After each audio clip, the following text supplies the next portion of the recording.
So, ఈ bedroom ఏంటంటే main ఈ కలర్ అనేది చాలా నచ్చింది నాకు. ఇందులో వైట్ కాంబినేషన్ గ్రీన్ ఇక్కడ ఇది బ్లాక్ చూడండి. ఈ బ్లాక్ లైన్ గూడా. నేనేంటంటే మొత్తం వైటే వస్తదేమో అనుకున్నాను. తనేమన్నారంటే జగదీష్ గారు ఇట్లా గ్రీన్ ఏద్దాం మేడం ఒకటి గ్రీన్ కలర్‌కెళ్దాం అని చెప్పేసి డార్క్ కలర్‌కెళ్లారు. సో, ఇలా గ్రీన్ కలర్ కమ్ వైట్ అయ్యేసరికి చాలా నచ్చింది. బ్లాక్ లైన్ రావటం వల్ల కూడా మంచి లుక్ అనిపించింది.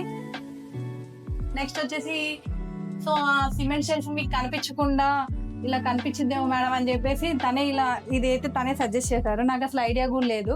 సో, ఇలా మనం ఒక బాక్స్ ఏసుకుందాము. దానికి ఇట్లా గ్లాస్ డోర్స్ ఇద్దాము అని చెప్పేసి అన్నారు.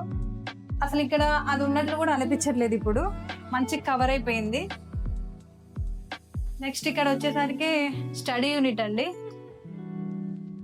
ఇలా స్టడీ పర్పస్ కోసము ఇలా చేయించాము స్టడీకి. ఇక్కడ వచ్చేసి డ్రా ఇచ్చారు కీప్యాడ్ కి. సో ఇక్కడ నేనేమైనా బుక్స్ కానీ పెన్సిల్స్ కానీ పెన్స్ కానీ అవేమైనా పెట్టుకోవడానికి డ్రాస్ ఇచ్చారు. ఇక్కడ పైన ఈమె బుక్స్ కానీ ఏమైనా పెట్టుకోవచ్చు.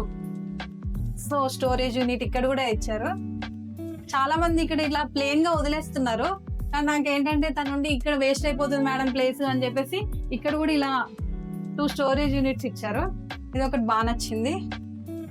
గోడ ప్లేన్ గా ఉందని చెప్పేసి పాలిగ్రానైట్ షీట్ ఇచ్చేసరికి ఇంకా మంచి లుక్ అనిపించింది.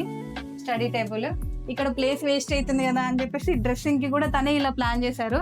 వాల్ కి ఇలా మిర్రర్ ఇచ్చారు. ఇక్కడ డ్రెస్సింగ్ ఇద్దాం మేడం అని చెప్పేసి ఇంత పెద్దగా డ్రెస్సింగ్ ఇచ్చేసారు ఇక్కడే. ఇది కూడా ఒకటి నాకు చాలా బాగా నచ్చింది.